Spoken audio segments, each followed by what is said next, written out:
Hey, good afternoon, everyone. I'm Charles Payne, and this is Making Money. All right, so the stock market rally, this one that we've seen, right, this V-shaped rebound, one for the record books. But like any major short-term move, right, I mean, there's always a pause. And Wall Street, they kind of call it the consolidation phase. But as I pointed out yesterday, I got to tell you, the street really struggling to find anything. Again, I wake up this morning and only a handful of upgrades, a ton of downgrades, and the downgrades are coming at breakneck speed. This is not normal. Meanwhile, this is also not a bull or a bear market. I'm calling it a shark market, right? Because you get the sense that, it hasn't. It never stops. It's all over the place. But, and this is why if we have a lull, which feels like today, it's going to be short-lived. The question, of course, then becomes, okay, then what direction the big notable move will be? Will it be to the upside or to the downside? Now, each round of economic data, I got to tell you, is supposed to give us answers to help us figure that out. But when it doesn't match with Wall Street's negative narrative, we're kind of told, hey, ignore the number. Get ready for the next one, right? Next month, that's going to be the number that matters. But today, I got to tell you, it's really telling a story that maybe Wall Street just doesn't want to hear. Shocking PPI results came in large part from margin compression, right? In other words, companies aren't and can't pass on these numbers. Also, portfolio management fees. I'm sorry, it got hit a little bit to a lot of our guests.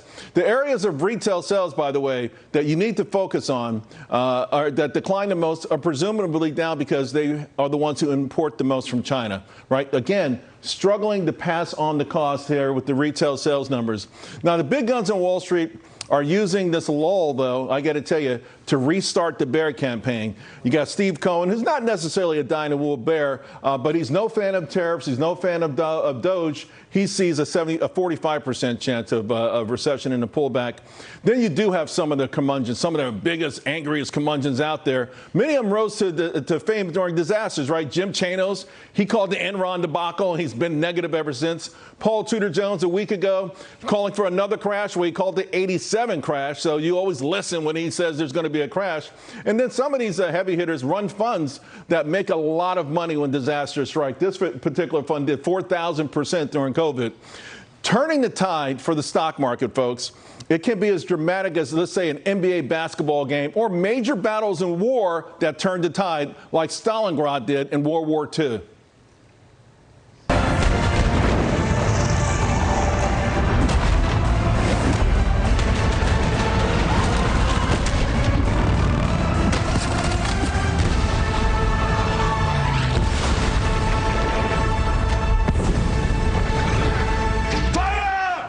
Joining me now, Bianco Research President Jim Bianco. Jim, let's start with that PPI report. Now, I know you've been concerned about inflation. Did this report change your mind a little bit?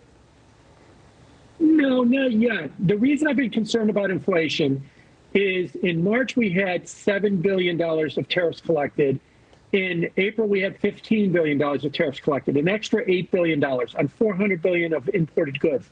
That means that the prices of imported goods went up 1.7% or so for the month of April. Somebody's paying that. And if it's margin compression, that's a problem for the stock market because that's going to hurt earnings. But I do think in the next several months, you're going to start to see that increased cost being passed along as higher prices in PPI and CPI. It's maybe the April number was too early because remember, the tariffs didn't really kick in until April 9th. Yeah, and I'm just going to show the audience again. The numbers up, particularly this down half a percent. That's really absolutely huge. And yeah, the number may go up from there.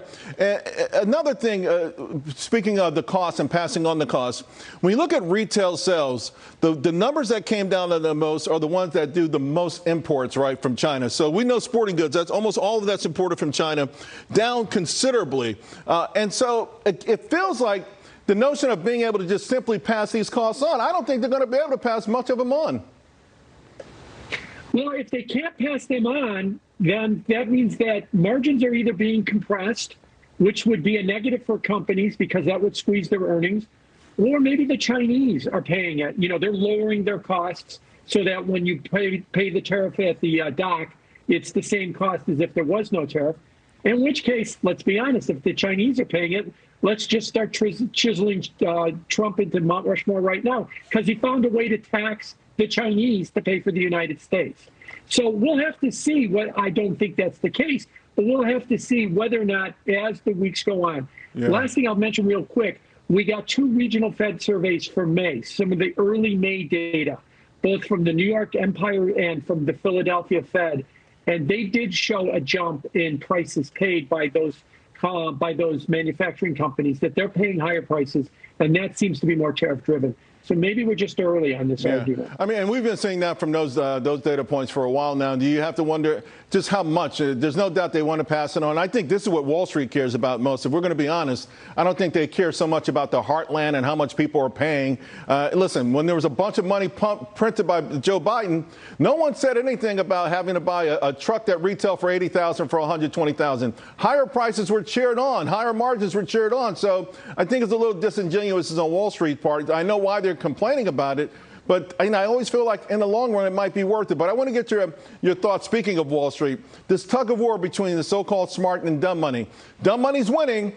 This is equity exposure for CTAs, extraordinarily low historically and in every kind of way. At some point, will they blink? Is there a number on the S&P, for instance, where, okay, they blink, they were wrong, and they start to buy?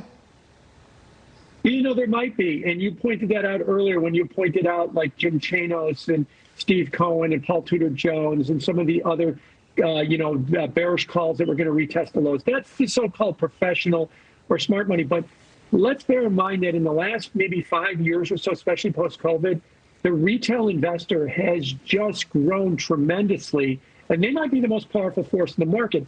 So if they're dumb money, and you want to argue they're dumb money, yeah, well, they're now also 800-pound dumb money. They're going to step on your forehead as they push the market higher if you're not careful. So if retail wants to keep buying this market, it is going to keep going up.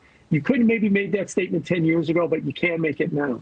Hey, Jim, always a pleasure, my man. Great seeing you. Talk to you again soon. Thanks. Thank you. All righty. So, say what you will, again, about